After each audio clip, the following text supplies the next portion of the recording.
हाय, कैसे हो? तो आज मैं पहले ही बता दूं भाई, ना हम आज कोई स्टडी ब्लॉग कर रहे हैं, ना ही कुछ और ब्लॉग बना रही हूँ। आज मैं बना रही हूँ नोट्स के ऊपर। क्यों?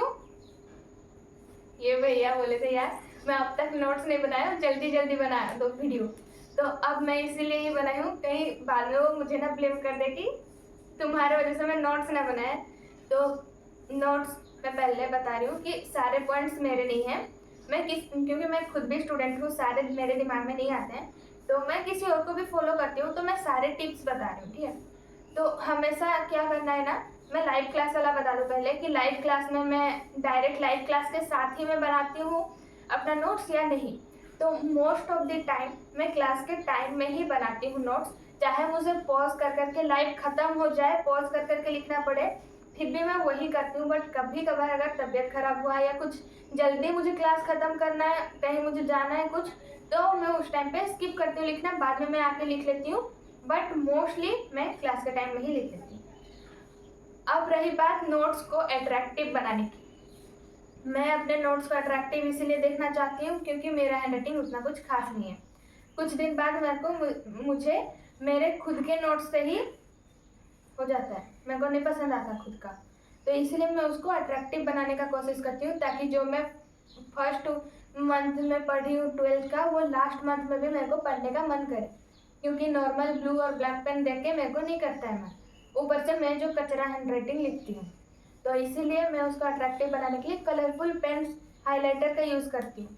तो मैं ये जो हाइलाइटर वगैरह है ना, वो मैं पहले यूज़ नहीं करती थी। मैं बस एक कलर का बस यूज़ करती थी, क्योंकि बाकी कलर्स मेरे को इतना कुछ खास लगते नहीं थे। ये वाला ज़्यादा अच्छा लगता था, तो इसको बस वो भी बुक में हाईलाइट करने के लिए, कॉपी में यूज़ नहीं करती थी।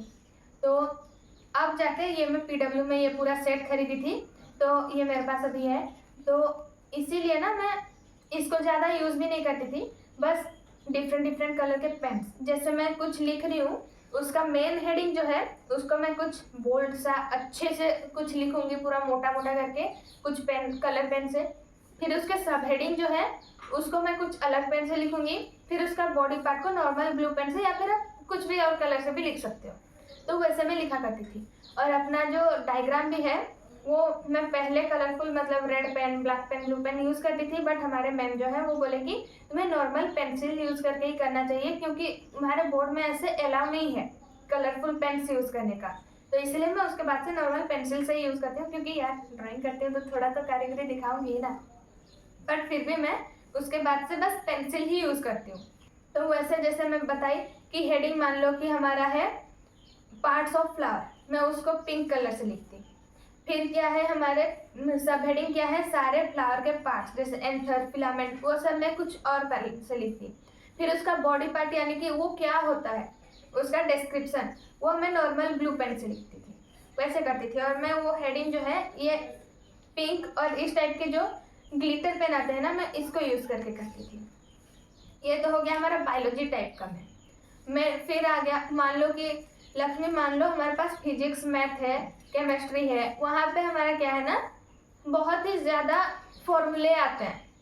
तो वहाँ पे हम क्या करें, तो वहाँ पे मैं क्या करती हूँ कि कुछ भी ऐसे कलरफुल पेन से ही या फिर एक हाइलाइटर से मैं उसको हाईलाइट कर देती हूँ। या फिर कुछ मैं नॉर्मली अब ऐसे हाइलाइटर यूज़ नहीं करती कॉपी में, क्या करती हूँ मैं ऐसे कोई मतलब ऐसे ग्लिटर पेन में यूज़ करती हूँ, तो ग्लिटर पेन से ही ऐसे बादल टाइप का मैं बना देती हूँ, ठीक है, बादल टाइप का बना देती हूँ। या फिर ऐसे नॉर्मल बॉक्स बना देती हूँ, क्योंकि बादल वाले में ज़्यादा पेज लगता है और इसमें थोड़ा कम लगता है, बट बादल वाला मैं मोस्टली करती हूँ क्योंकि वो मुझे दिखने में ज़्यादा अच्छा लगता है। तो इसलिए मैं उसको ज़्यादा आपको रिकमेंड करूँगी कि ऐसे बादल टाइप का बना दो, जैसे मैं आपको दिखाती भी हूँ कल के ही क्लासेस में। इस तरह से देखो, मैं ऐसे जो फॉर्मूला हमारे आते हैं मैं इस तरह से इसको बना देती हूँ, ठीक है। और फिर क्या, और मैं यूज़ करती हूँ रेड पेन और ब्लैक पेन कभी कभी, ठीक है। तो वो क्यों यूज़ करती हूँ, देखो हर टाइम हमें ऐसा नहीं होता है सिचुएशन कि हर चीज़ हमें पहली बार में ही समझ आ जाए।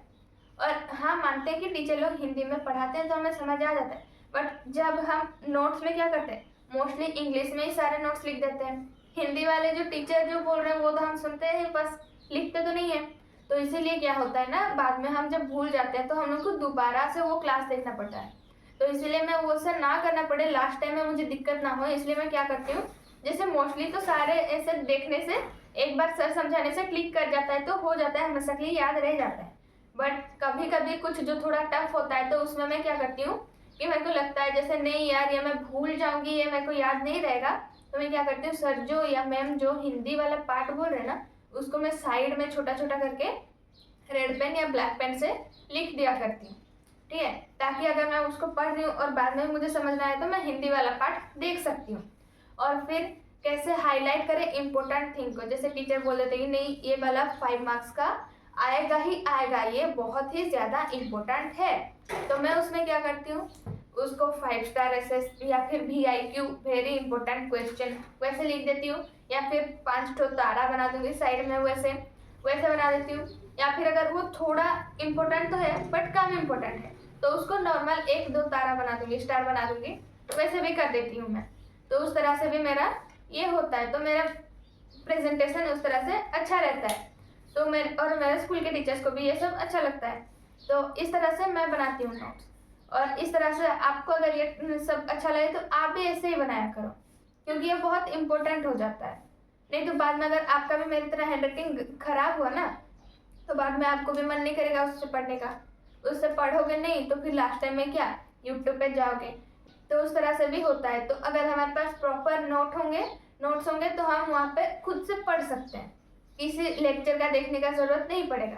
बट हम लोग क्या किए थे 11th में, हम लोग अच्छे से नोट्स नहीं बनाए थे, हमारा तो अभी बोर्ड है ही नहीं, हमें क्यों दिक्कत आएगा, कुछ नहीं होगा, वैसे माइंडसेट रखे थे, इसीलिए हमें दिक्कत हुआ लास्ट टाइम पे। तो यही था नोट्स के ऊपर चर्चा। मैं ऐसे ही नॉर्मल बनाती हूँ, कोई ज़्यादा कुछ करती नहीं हूँ, तो भाई आप भी ऐसे ही बना लेना नोट्स।